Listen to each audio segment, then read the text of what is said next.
এইভাবে মাংস রান্না করুন, পাতিলের ভাত শেষ হয়ে যাবে। আমি এখানে সব মশলা দিয়েছি, আদা রসুন বাটা, জিরা বাটা, ধনিয়া বাটা, তারপর হলুদ গুঁড়া, মরিচ গুঁড়া, লং, এলাচ, দারুচিনি, গোলমরিচ, কালো এলাচ সব কিছু দিয়ে, পেঁয়াজ, তেল, লবণ সব কিছু দিয়ে ভালোভাবে মেখে নিয়েছি। তারপর হাত ধোয়া পানিটাও দিয়ে দিলাম। এখন ঢেকে রাখবো আধা ঘন্টা, তারপর আমি চুলায় বসাবো। আর এখানে হচ্ছে ইলিশ মাছ ভাজবো। তো আসসালামু আলাইকুম ভিউয়ার্স, কেমন আছেন? আশা করি অনেক বেশি ভালো আছেন।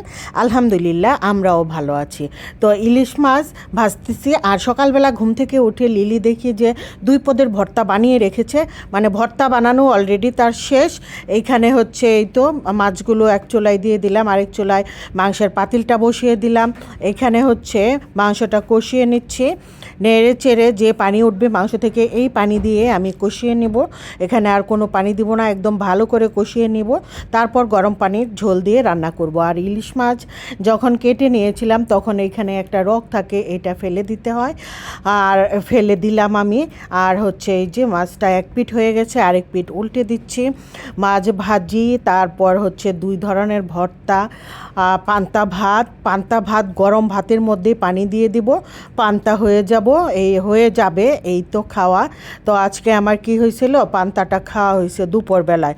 সকালবেলায় হাজব্যান্ড খুব সকালবেলায় উনি নাস্তা করে, আমার ঘুম থেকে একটু দেরি হয়েছে, ভর্তা ঠিকই হয়ে গেছিলো, কিন্তু ইলিশ মাছ ভাজা হয় নাই। তার জন্য ও বলল দুপুরে খাবো। এখন আর আমি ইলিশ মাছ ভাজা খাবো না, রাতের তরকারি ছিল, ভর্তা, ডাল ওগুলা দিয়ে সে নাস্তা খেয়ে নিয়েছে, ভাতের নাস্তায় আজকে ছিল। তো পরে আমি আর সকালবেলা খাই নাই, সবাই মিলে একসাথে দুপুরবেলা খেয়েছি পান্তা ইলিশ।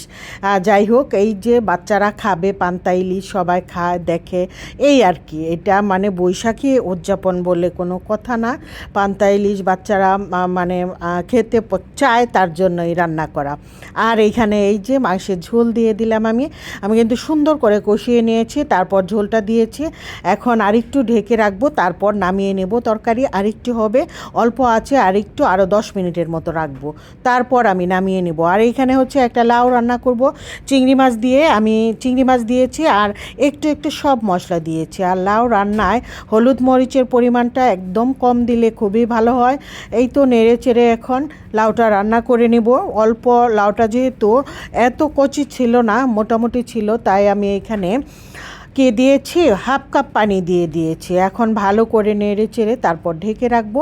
ঢেকে লাউ রান্না করে নেব আমি এখানে। এই তো লাউটা কিন্তু লাউটা এত কচি ছিল না, তারপরেও খেতে কিন্তু অনেক মজা ছিল। আসলেও চৈত্র মাসের লাউ বাজার থেকে আনলেও দেখা যায় যে খুব একটা সুন্দর দেখা যাচ্ছে না, মানে একদম সতেজ সুন্দর দেখা যাচ্ছে না, তারপরেও খেতে মজা হয়। আর এখানে তরমুজ এইভাবে ছোটো ছোটো করে কেটে ঢাকনা লাগিয়ে ফ্রিজে রেখে দিব। এইভাবে রেখে দিলে তরমুজটা শুকিয়ে যায় না, স্বাদও ভালো থাকে, মানে 2 দিন পর্যন্ত খাওয়া যায়, ভালো লাগে খেতে। এইভাবে রেখে দিব আমি নর্মাল ফ্রিজে। এটা আমি একটা রিলেও দিয়েছিলাম। তো এই তো তরমুজটা রেখে দিলাম। আজকের ভিডিও এই পর্যন্তই ছিল। সবাই অনেক ভালো থাকবেন। আল্লাহ হাফেজ, আসসালামু আলাইকুম।